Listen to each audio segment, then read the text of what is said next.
According to Rizal, Dapitan means a place of rendezvous or meeting place. Bisayan word dapit means to invite.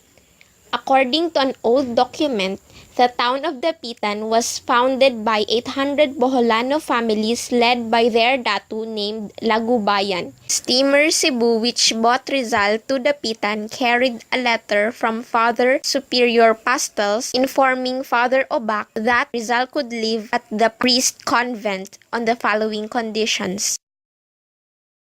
Rizal did not agree with these conditions. Consequently, he lived in the house of Commandant Captain Carnicero. The relations between Carnicero and Rizal were warm and friendly. On the occasion of the captain's birthday, August 26, 1892, Rizal wrote a poem entitled A Don Ricardo Carnicero. The mail boat Butuan, which brought the news about winning of lottery ticket jointly owned by Captain Carnicero, Dr. Rizal, and Francisco Aquilor. The lottery ticket number 9736 won 20,000 pesos and Rizal's share was 6,200 pesos. He gave his father 2,000 pesos. He gave his friend Basa in Hong Kong 200 pesos. While the rest, he invested well by purchasing agricultural lands along the coast of Talisay, about 1 kilometer away from Dapitan. Wenceslao E. Retana, his first Spanish biographer and former enemy, commented that this was his first vice. He became involved in a quarrel with a French acquaintance in Dapitan, Mr. Juan Lardet. This man purchased many logs from the lands of Rizal. It so happened that some of the logs were of poor quality. In order to persuade Rizal, Father Pastos instructed Father Obac, Cura of Dapitan, Father Jose Villaclara, Cura of Dipolog, to try their best to bring back Rizal within the Catholic fold. Furthermore, he assigned Father Francisco de Paula Sanchez to Dapitan, Estudios sobre la lengua Tagala, studies on the Tagalog language, manuscript written by Rizal, which he gave to Father Sanchez on his birthday as a gift. Since August 1893, members of his family took turns in visiting him in order to assuage his loneliness.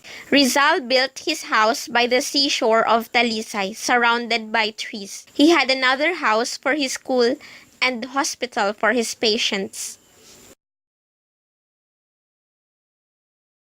Pablo Mercado, assumed name of the spy, who visited Rizal at his house and pretended to be a relative by showing a photo of Rizal and a pair of buttons with the initials PM as evidence of kinship.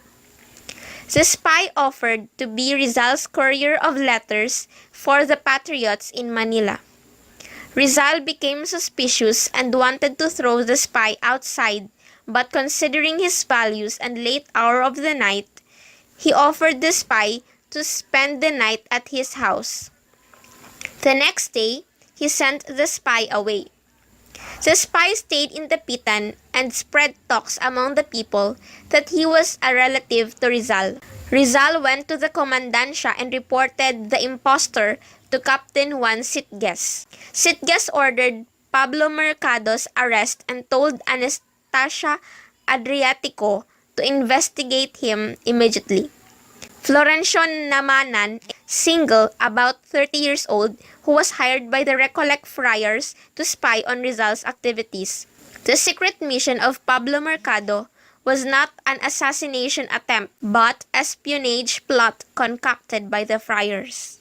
Doña Teodora and Maria lived with Rizal for a year and a half. It is here when Rizal operated his mother's right eye. Though the operation was successful, his mother had a wound infection after ignoring Rizal's instruction of not removing the bandages. However, the infection was immediately treated. To poor patients who could not afford to buy imported medicine, he prescribed the local medicinal plants.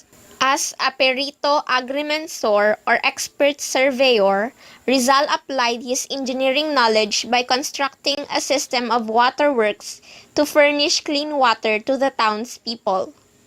Created using Powtoon.